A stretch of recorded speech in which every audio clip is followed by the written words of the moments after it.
Hey,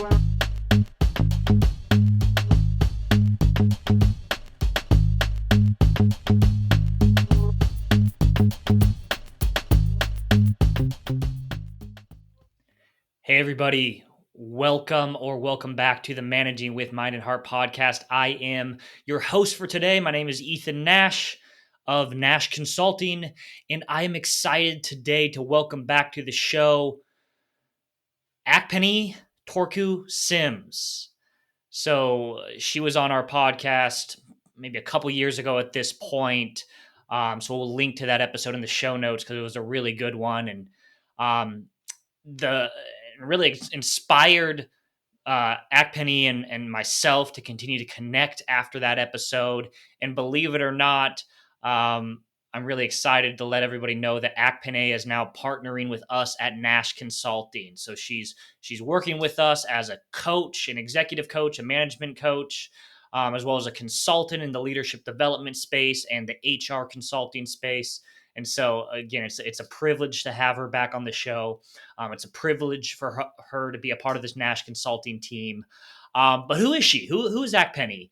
So Akpene is a coach, a consultant, and she inspires people to unleash themselves and their businesses through assessment, through encouragement, and equipping, which in turn, I believe, allows them to step into being successful leaders, deliver quality services or products, and really just leave an incredible mark on their fears of influence. So Akpene is a Society of Human Resources Senior Certified Professional. I know it's a mouthful. That's a SHRM, SCP, as well as Six Sigma Green Belt. She carries certifications in executive and change management and is a fellow with the New York Leadership Center, completing the Fellows Leadership Training back in 2014. Besides that, Akpene is married to her wonderfully supportive husband, and has a love of tabletop games, of reading, and of archery. And in fact, we talked a little bit about archery the last time she was on the podcast. Today on the show, we're going to talk about one of Akpene's favorite topics, from what I understand. She actually has a blog post based on the topic we're going to explore today. So the blog post is called Optimizing Your Talent. It's a short, maybe like 2-minute read. But like I said, we're going to explore this today. Before we get going with the conversation today, I'm going to actually just read out loud this blog post because I think it's really well said in a concise way. So it starts like this. So optimizing your talent. I read this social media post recently, and here's the post.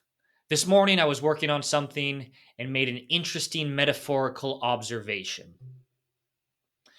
The cutting discs used on a rotary tool are very brittle.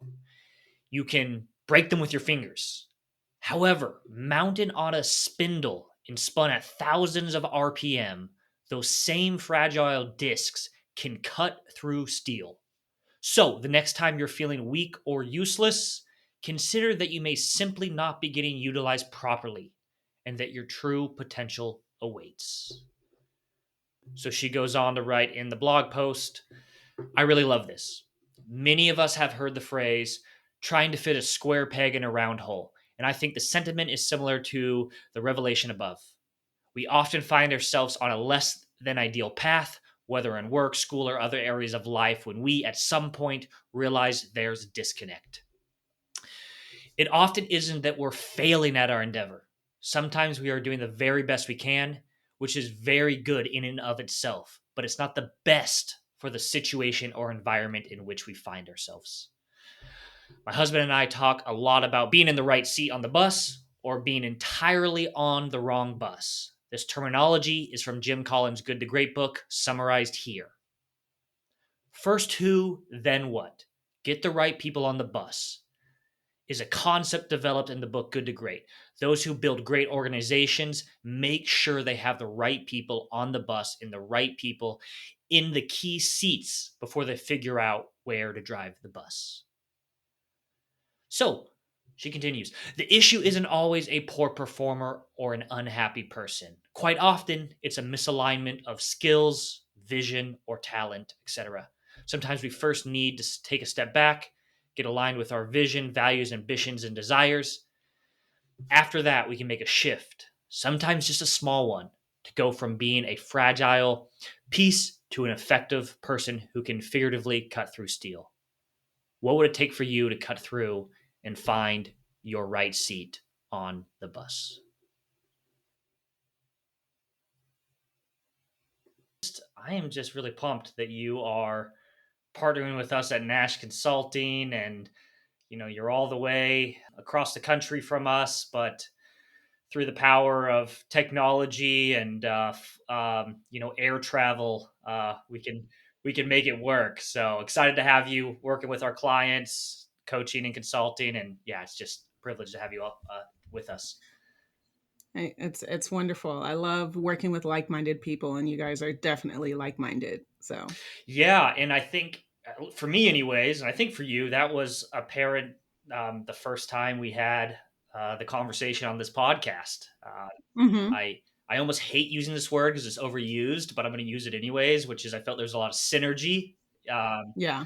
I know I'm going to get a lot of grief for using that later by consultants around me, but yeah, Hey, it is what it is. You need to call it out when it actually is the thing. that's So, right. yeah. And in this case, I hmm think it is actually the thing. So, hmm well, I want to talk about this whole optimizing your talents thing. I know that you Yeah. you think a lot about this, have thought a lot about it. You do a lot of coaching work around it. hmm Let me just start with maybe the most basic question, but probably the most important question, which is like, what does this even mean from your perspective? Like, what does it mean to optimize one's talents? Yeah. So I'm a big believer in that everybody has something to contribute and that everybody has something to give.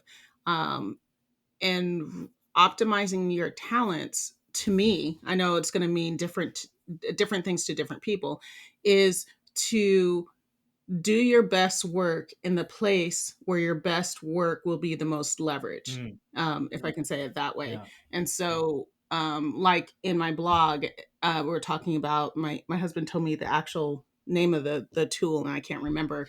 But if you have a blade that is really really sharp, but if you like press on it in the wrong way, it snaps. Mm, But if you put it on this tool and you're cutting, you can cut through steel with it.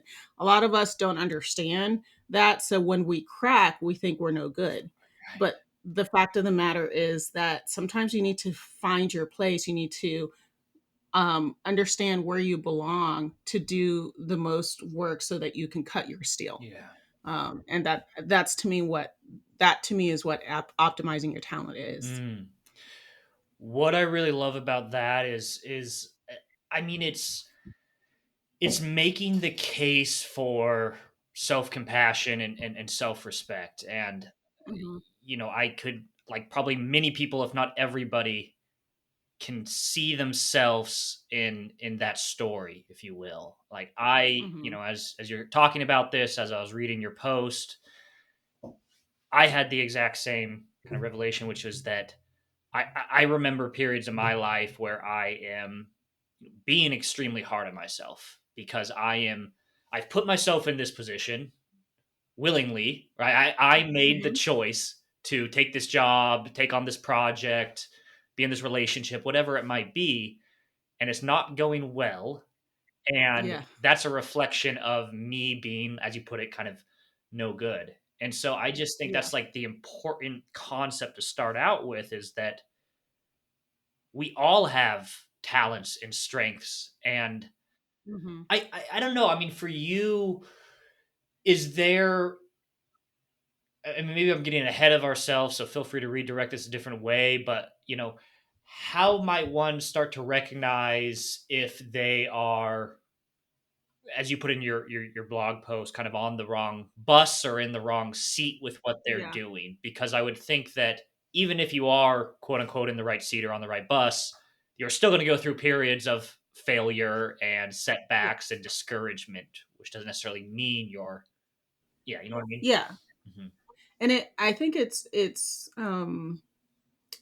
distinctive to each person, but when you are consistently feeling like you're a failure, Um, and it's not just this one thing. Like there, I'm trying to trying to think. I took up crocheting, Hmm. and I'm really good with crafts. But I switched to another needle, and I had about 5 rows that were the wonkiest stitches that you have ever seen. But I looked at a project that I have done, and it was very intricate, and I was like, okay, I know I can do this. So I could have given up at this point, but I was having fun with it. Hmm. So even when I wasn't doing it well, I was having fun with it. But then as I like inspected it, I realized what I was doing wrong, undid the whole thing and redid it, and it was really, really good. So a lot of the times is it honestly, if you are enjoying what you do, even the times when you fail and you're like, okay, no, I can do better, that's a sign that you're on the right track. But if you keep failing and failing and failing, and you keep getting discouraged and more discouraged and more discouraged, and no matter how much you try to learn or do things differently, you might need to get a different perspective. Hmm. You always need to be in a community, and bouncing it off of somebody, off of a friend, off of a coach, a coworker, or a manager, and saying, hey, I've been trying and trying and trying, um, and recognizing, hey, I'm just not in the right spot. Hmm. Like no matter what I do, I'm just not in the right spot. So it comes with a recognition that if I keep going, will I accomplish this? Hmm. Yeah. So Yeah. I think that that's where that's at. That makes sense to me. I know in some of our workshops and some of my workshops, I talk about I think it's called the Yerkes Dodson stress curve. Maybe it's the Dodson Yerkes stress curve. One of those two. But just the idea, that they find that of course they're to have the optimal level of performance, there needs to be Hmm. an intermediate amount of stress. So not enough Yeah. stress or arousal, you're kind of in a low performance state. But too much, you're also in a low performance state. Kind of Right. a Right. Yeah. Goldilocks zone. And I kind of think again for myself, those times where I feel like I've been like way too far on the stress curve every Hmm. day with my job, with all the skills I'm supposed to be practicing and accomplishing. And that's not just like a Hmm. temporary period of time, but I'm constantly over there. To me, that's been an indication of I don't know if this is like in a place that's optimizing my talents, right? Yeah. I feel like that many people have, like you said, the Goldilocks zone. Mm, The Goldilocks zone is not small. Like I mm, feel like we can operate on different, in a different scale, on a different range in that at scale, but sometimes we get so we get blinders on and keep going until we keep going right out of our Goldilocks yeah. zone, and we don't realize it until we wake up and we're like, yeah, this is not Mm, working. It really isn't. So trying to figure out where that went wrong and try to figure out, okay, how do I get back into this? mm, And I think for some people, when they've been in that, like what we call the Goldilocks zone for so long, and then all of a sudden something's not working, is like you said before in those windows, is that it either got too easy mm. and you get complacent, or it's getting hard and you're thinking, I've done this before, but we don't realize that something has changed about the job or something like that, and it's no longer in their wheelhouse. So This is maybe a bit of an aside, but it's relevant here. What's your belief philosophy on the idea that like are talents something that's more innate? You were born with it, nurture nature, whatever, or are they developed over time? Can they change over time? I mean, I know this is a philosophical, yeah, but I'm just curious how you think about that. I think we conflagrate the skills and talents. Mm-hmm. So I think we have natural talents that individuals have, and that talent will get you so far, Mm-hmm. but it is developing your skills that can carry your talents way past that. Yeah. I taught in one of my courses is that I think we talked about this. I used to do archery. Right. And I apparently had a natural talent for archery, and it was really fun. And I practiced. And though I had a natural talent for archery, I didn't get noticed by a prestigious coach until I had been practicing and honing my skill for about 6 months. Hmm. And so, talent, again, if you have a talent, that might be where you lean to find out where you belong. But unless you work on your skills, it won't keep you Right. there. That totally makes sense to me. I remember reading what's the book called? It's a book put out by Gallup. First discover your strengths. The line that always stuck with me that I've held on to is a strength is when a natural talent meets skills and knowledge. And so the idea that Yeah. we have our talents, again, we don't get into maybe how those are developed, nurture, nature, whatever, Yeah. but those are more quote unquote innate. And when we start adding that skills to it, more knowledge, Hmm. right? That's when it becomes a strength and we can really kind of maybe optimize it in a sense. Yeah. That I completely agree with that. It does take effort, and somebody who has all the talent in the world, like I was used to be in the tech um, Mm, sector, all the talent in the world with coding, but doesn't practice yeah, coding, and somebody who has mid-level talent but has done a lot of work, a lot of boot camps, a lot of just doing their own projects, they will show more, you know, they will show more development than somebody who has the talent but hasn't worked at it. absolutely. Absolutely. Hmm.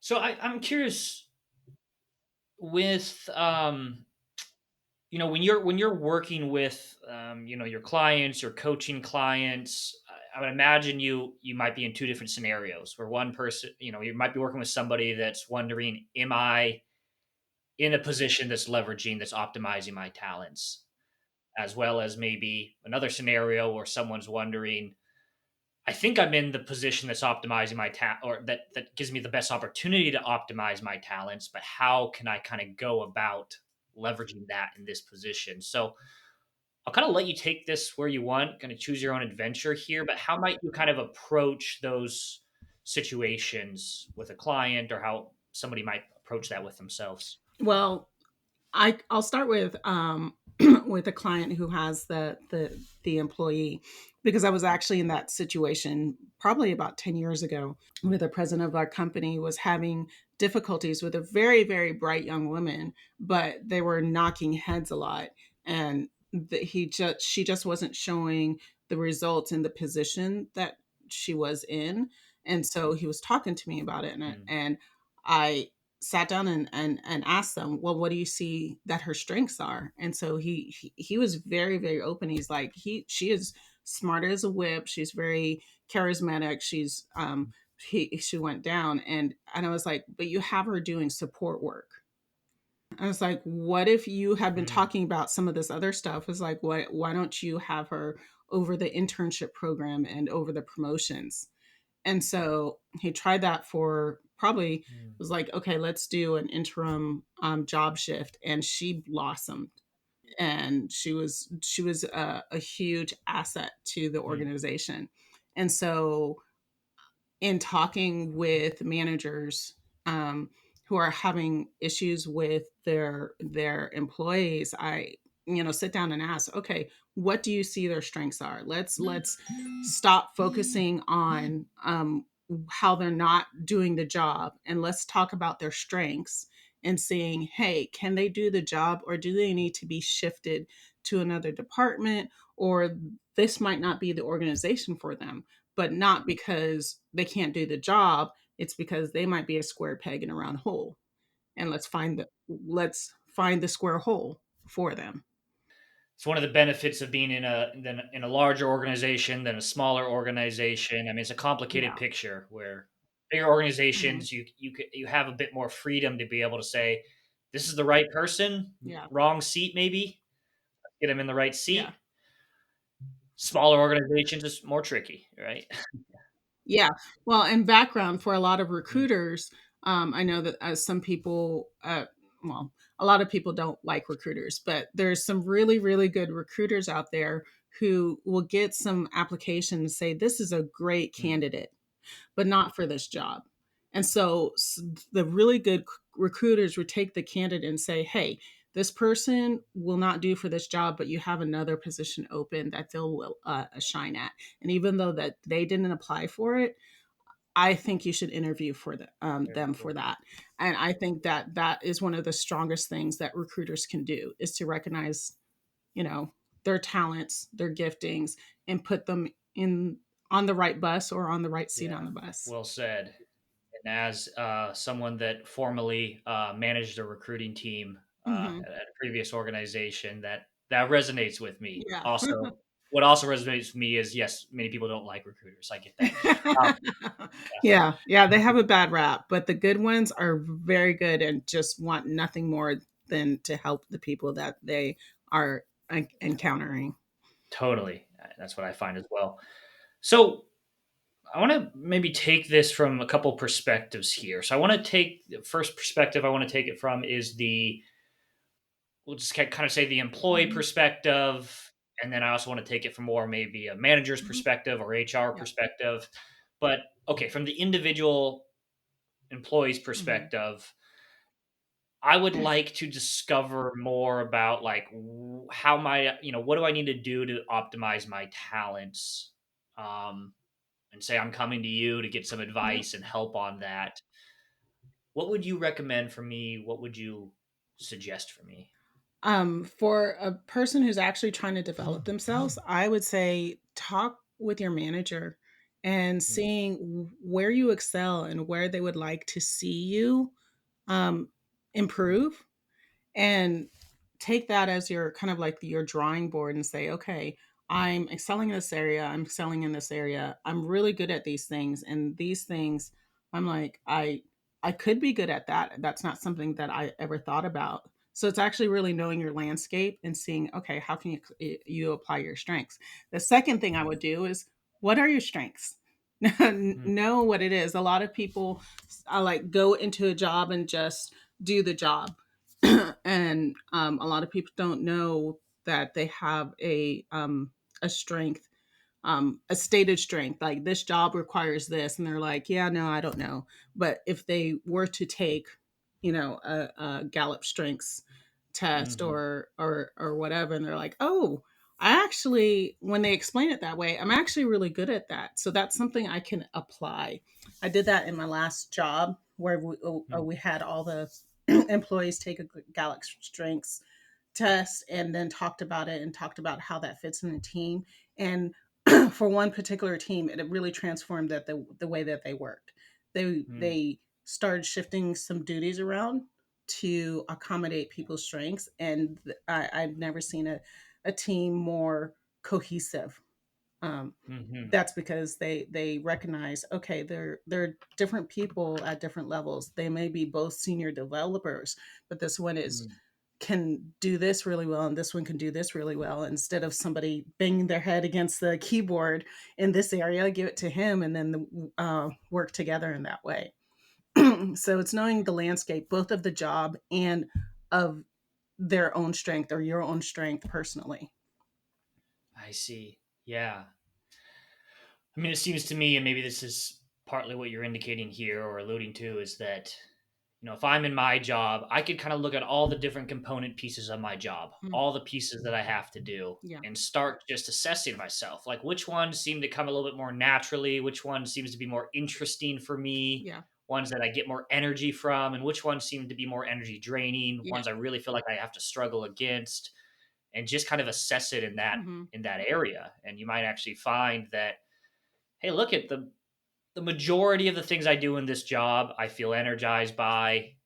I think this is a job that might be helping me optimize my talents, Hmm. or vice versa. Like the majority of it is just kind of draining. Yeah. And I would just say that, I mean, from my perspective, an important piece here, I think, for people to recognize in any job is like, I don't think there is a job out there that is going to completely always be Yeah. playing every single one of your talents and strengths. Yeah. That's There's no just not silver the spoons for reality it. of it, There's and no I 100%. Yeah.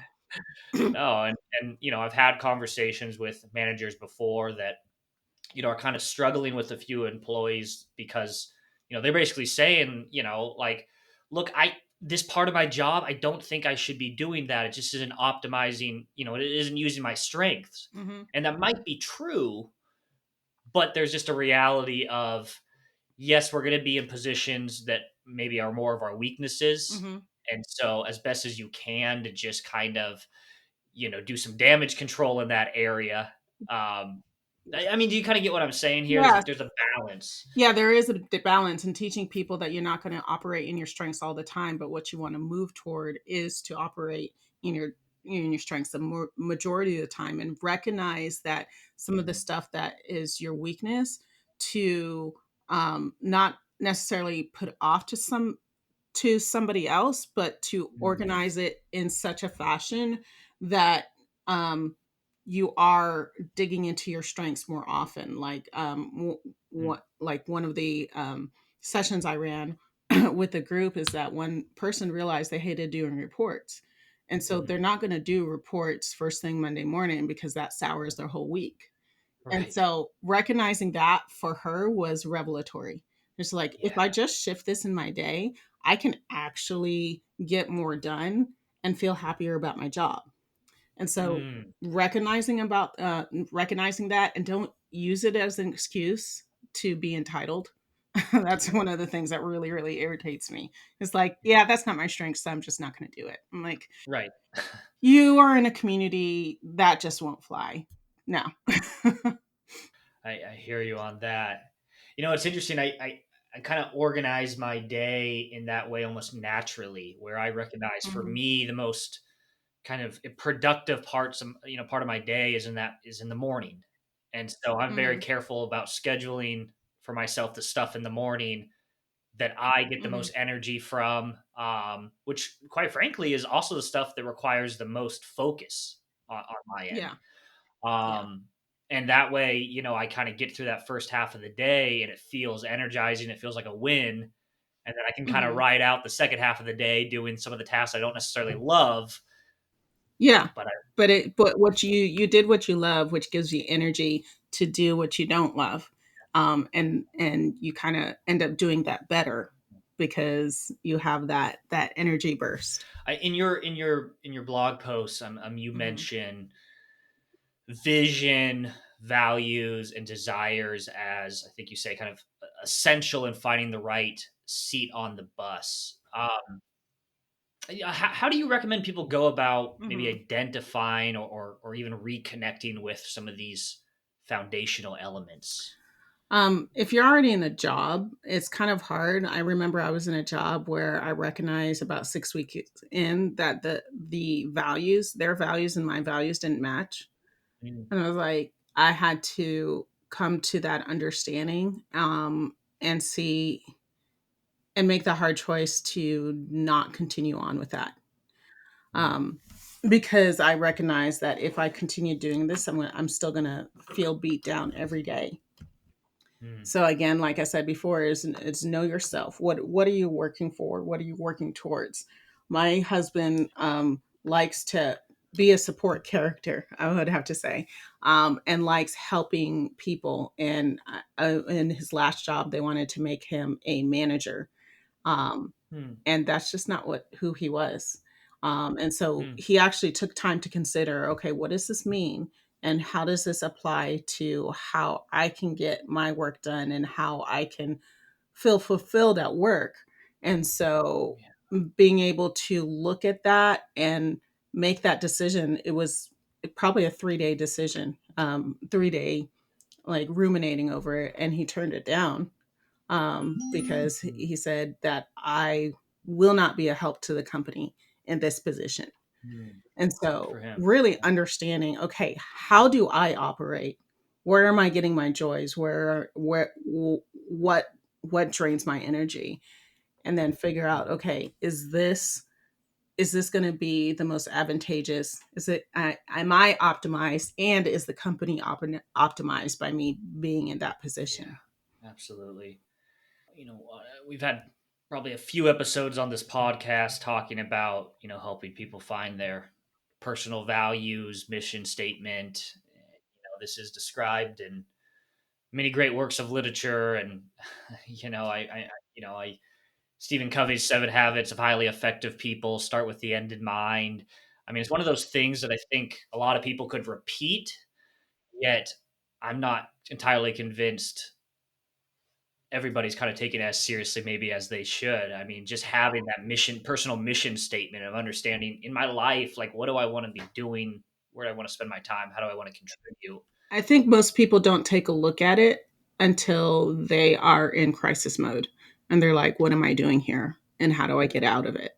Which isn't inherently, a bad thing. I mean, sometimes we have to go Hmm. into that crisis mode and, you know, come out, and some beautiful things come out of that. I think, I mean, I just look at my own life, and the points that I was struggling the most in life were also the points that I got the most clarity Hmm. on my values, Yeah. on my mission. I mean, there was a former job I was in, and I won't get into all the details of it, but essentially, I was kind of in a culture, kind of like a call out culture, we'll call it, Hmm. and I found myself in a position, in a leadership position, where I was just kind of going along with the culture, and at times, saying kind of like somewhat hurtful things to people, Mm. Yeah. and like I regret that, and I'm at peace with that now because I didn't, it didn't take a whole lot of time for me to realize that, this isn't who I want to be and how I want to live my life. Hmm. And so I think it was that kind of time, like almost identity crisis for Yeah. me, that clarified my values and clarified that I want to show up in my relationships, my life, with presence and encouragement. And so I mean, this is maybe just a PSA for people out there. If you're in that struggle point, Hmm. good things can come out of chaos, and this might be an opportunity for you to look at your mission and your values. Absolutely. I feel like there are no wasted moments. I was actually talking to one of my clients last week, and she was looking at some of the choices that she made. And she feels like she was actually at a low point, and she's like, "How about, like, did I blow it?" And she's Mm, still young yet. And I was like, there are no wasted moments. There are learning moments, and you can learn from those moments and move forward, and have mm, that kind of in your toolbox as you move forward, because you might face similar moments and know, hey, I shouldn't be doing that because we already know how that turned out. But, yeah. and that gives you experience, that gives you an expertise that you wouldn't have had before. So, I think we need to learn to look forward more, learn from what's behind us, but learn to look forward more, as far as that's concerned. Yeah. So maybe to push on this a little further, if I, say I'm coming to you and I'm saying like, look, Akpene, I don't know what my talents are. Like, I really don't know. Um, Hmm. and like, Yeah. where do I start? Like, how do I start discovering this stuff? It depends on where they are. If they're like, I have no clue, like, why I'm in this job Mhm. or what I want to do, I would start them thinking about, okay, what do you like to do? And have to lift off the veil of, well, I'd like to do that, but I can't make money at it. Or I'd like to do that, but the Mm, try to get rid of the buts, you mm, know, and say, okay, what do you like to do? And then, there's like this Venn diagram of things where he's like, hey, what do you like to do? What are you good at? And see where that overlaps. What can you get paid for? And then, I think the fourth one is what will help the world. So you can see the mm, Venn diagram, and where all four of them meets is usually where you can find your passion, but you want to find where several of those layers overlap and say, okay, let's start pursuing it. mm. There are, like, I'm a huge fan of the strengths finder, Yeah. because that can be helpful in understanding, again, your strengths and your weaknesses. But also, I've also done Myers-Briggs, and what people will say about it is, that it's not scientific, but it is a starting block. and it can help people Exactly. really, it's like, okay, I understand why I don't like that now. Or, Yeah. oh, that's why I do that. And it's, again, not to put people in a box, but to give people a direction, um, as That's far as right. that's concerned. And so if somebody has no idea, those are the two places that I usually tend to start with is like, okay, let's find what your idea is, what your, place is, and then we can start matching it up with what's out there in the world. Yeah. Yeah. You know, I think, and this is pulling from, the Strength Finders work as well, but, Mhm. one activity that I really have found a lot of value in myself is just pay attention. Like, start a journal throughout the day, whatever that might be, but just kind of you know, the awareness of, hey, I am going to be intentional about looking for my talents throughout the day is a simple but a really powerful step. I mean, pay attention to like what activities throughout the day do you tend to get absorbed in? What activities do you tend to kind of lose track of time?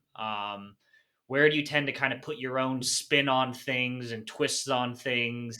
And you might be able to kind of like easily skip steps in the learning process of it.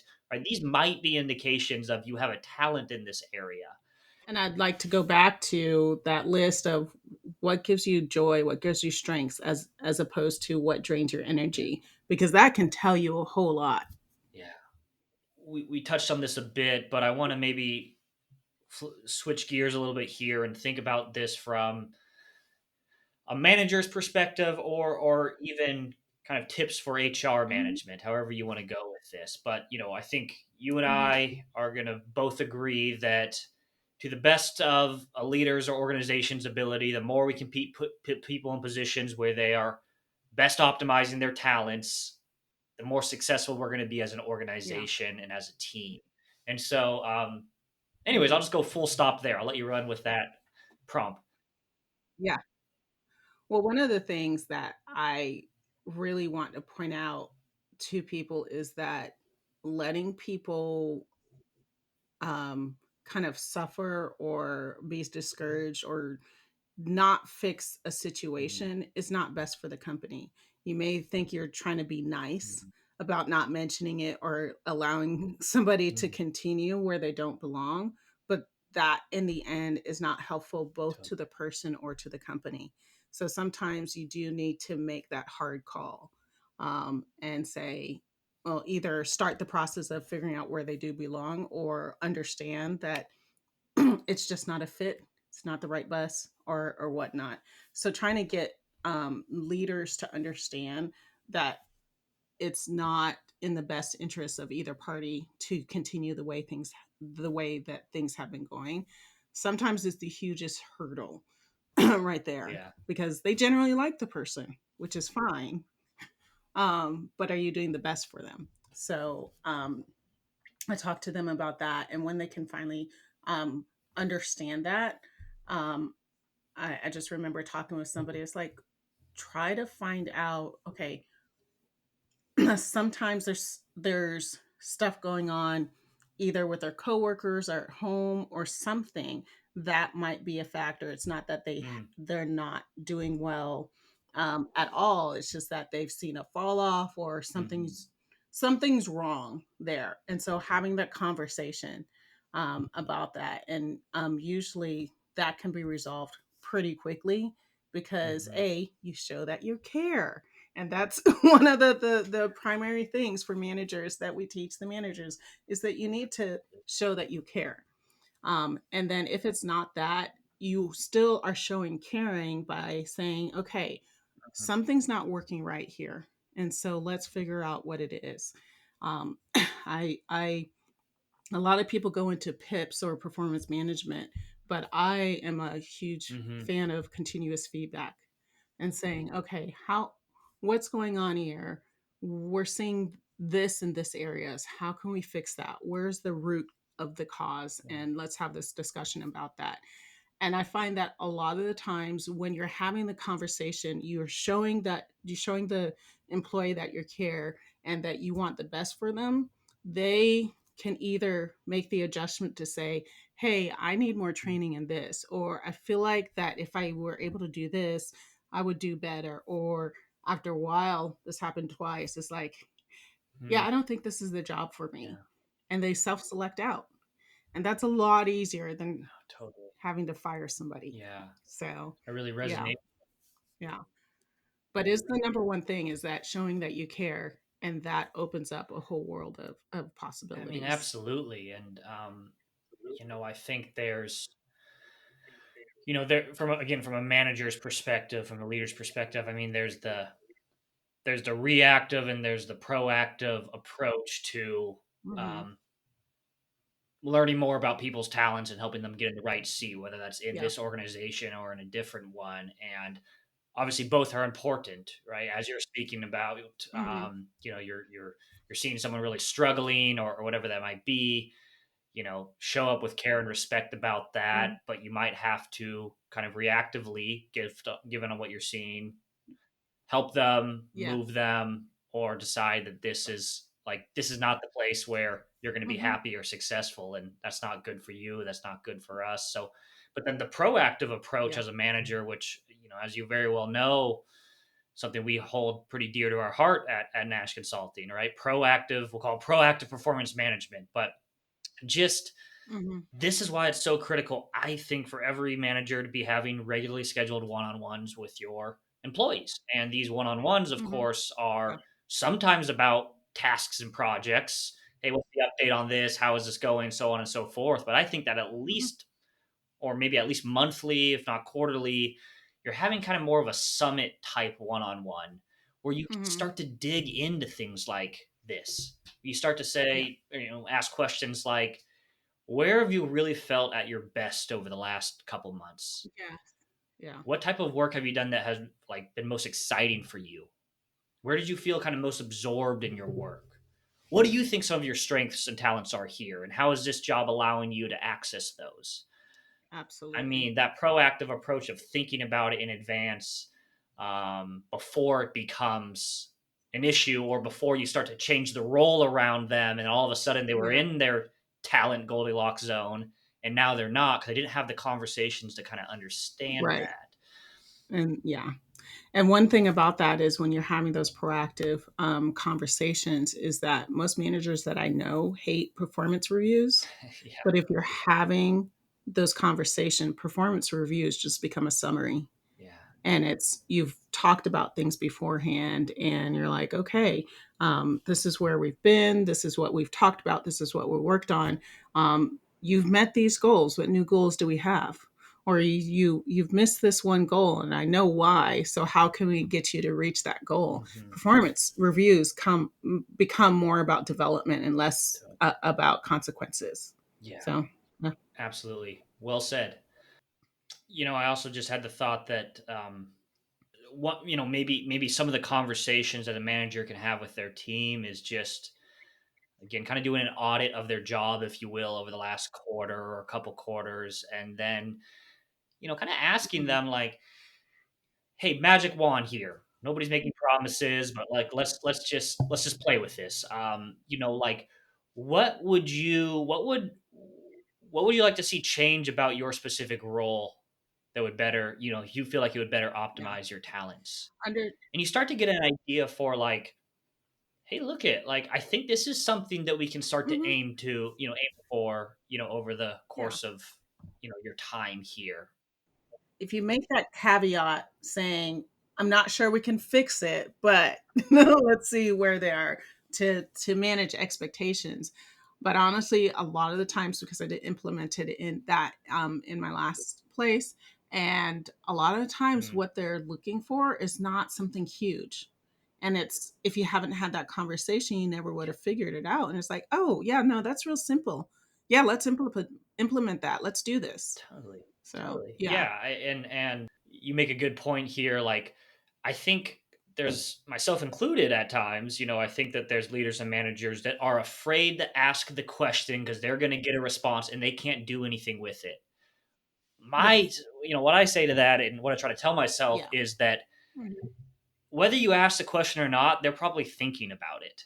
So you might as well ask the question. And I love the caveat there of something Mhm. like, I'm not saying we can do anything about that, but I want to know, like, I Hmm. care about you, right? And like, what would make this job Yeah. more exciting for you, where you can Yeah. optimize your strengths, so on and so forth. The other thought that came to mind for me is Hmm. kind of what you said is sometimes it's not a like it's not a huge adjustment you have to make. I can't tell you how many times I've heard a manager Hmm. say something like, "Yeah, I asked the questions that you recommended," and basically what they just said is like, "Hey, remember that project that I worked on 6 months ago?" And it's like the small project that the manager completely forgot about, and they're like, "Yeah, I really felt like I was in my element there." And they're like, "You know what? I have like 3 similar Hmm. projects that I've just been holding off on because I didn't think anybody wanted to take it on right now. I Yeah. didn't have capacity." It's like, you know what? And I know somebody else on my team that kind of likes to do this other stuff that you're doing that you might not like totally love. So why don't we have them do that? You Yeah. take on. So I just think that there's some, whether or Hmm. not you can do something about it is one thing, but I think you might find that there are those small tweaks if you ask those questions. We tend to have short-term vision, and we know intellectually that not everybody is like us, but then we start working on things and we're like, yeah, no, they wouldn't want to do it, and then we just put it to the back of our mind because I wouldn't want to do it, and not Exactly. really talking with this person and saying, hey, what is it that you want to do, and are you serious? You want to do that? Because I have 5 things on my desk right now that I could give to you because I don't want to do it. Right. Yeah. Yeah. Exactly. I'm curious. Maybe my last or second last question here for you is obviously you do a lot of work in HR consultant, HR background as well. How might we look at this from like the actual hiring process? So before somebody joins a team, what are some maybe practices there? Well, I start with begin with the end in mind.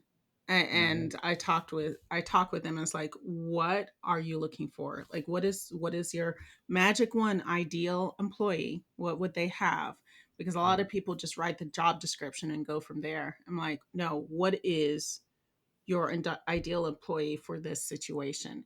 And when mhm, you're looking at that ideal employee, and then we can fashion the job description so that when you're doing the interview, you're asking the questions that are pertinent and relevant mhm, for who you're looking for. Because a lot of people, again, back to the skills and talents, a lot of people may have the skills and talents, but the maybe the motivation and the whole culture fit thing is mhm, very played out sometimes. And it's like, are they a culture fit? I was like, no. Do they have the right attitude? Do they have um, a a team collaboration, or is this something that you need somebody who's motivated to be able to do solo work or whatever? You'll be able to ask those questions because you know what you want in mind. And mhm, so when you do that, you're looking for that square peg for the square hole mhm, instead of seeing, oh, they have all those skills, talents, and you bring them and you realize they're a round peg, and you're like, okay, well, we'll just try to shove them in the hole anyway, which they could, but mhm. it'll bring pain on both sides. Another thing that comes to mind for me is, again, coming back to my experience in recruiting in the past, is just understanding that, like, look, let's be Mhm. honest, some people are just need to get a job and they're willing to say the things that will get them that job, Yeah. right? They look at the job description, the skills, and they're gonna maybe indicate that Hmm. this really is something I'm interested in. It does play to my talents and this and that. So Right. I've always liked the idea of just having some almost like personal type conversations, like, what do you like to do, Hmm. outside of work? I don't know how you would look at this Yeah. from an HR perspective, if Yeah. it's stepping over some boundaries, but getting them to kind of like talk about outside of this job, like, Yeah, and you can do that. You can do that mhm, carefully. You can't say like, "Hey, do you have family? How many kids do you right, have?" That you don't do that. But you can say, what motivates you, which that's something that they could mhm, look up and say, "Okay, this is what the company wants to hear." But open-ended questions mhm, like, "Okay, one of the questions that I used to ask is, what made you apply for this job?" mhm, And some people were like, well, I just needed a job, which is fine. And if there's skills and talents, and if you need like butts and seats, that's fine. But some people just stop and say, well, I like what you said about this aspect of the job, and I feel like that Mm, I can really, really thrive in that part of it. That perks my ear because it means that they thought about it and they can see themselves in this role doing it and be happy doing it. yeah, So yeah. very cool. Well, always can just keep talking with you, Akpene, and there's much more to dive into about this topic, and but Yeah. we'll wrap this up here. But maybe for my final question with you is just any words of advice, encouragement to our listeners out there. Whether there's somebody looking to kind of optimize their talents or help their team do Mhm. so. So whatever you want to leave our audience with. Yeah, I feel like it's not wrong to be dissatisfied. It's wrong to be dissatisfied and continuing it and not feeling and feeling like that you can't do anything about Mm, it. Um, as I think it's in Boundaries for Leaders, you are ridiculously in charge of what you allow in your life, and so take responsibility for yeah, that. Um, I think that's my going out phrase I there. love that. You are ridiculously in charge of what you allow in your life. Yeah. Which another way of putting that, another quote that I love is, or a question rather, is how are you complicit in creating the conditions you say you don't want? Right. Well, Akpene, thank you very much. And I look forward to many Mhm. more future conversations, whether it's on the podcast or outside of it, of course. But yeah, Yeah, thanks this for was coming on great. the show. I'm so excited that it turned out that we were able to do this again. So this is Awesome. wonderful. All right. Well, hey, thanks everybody for tuning in.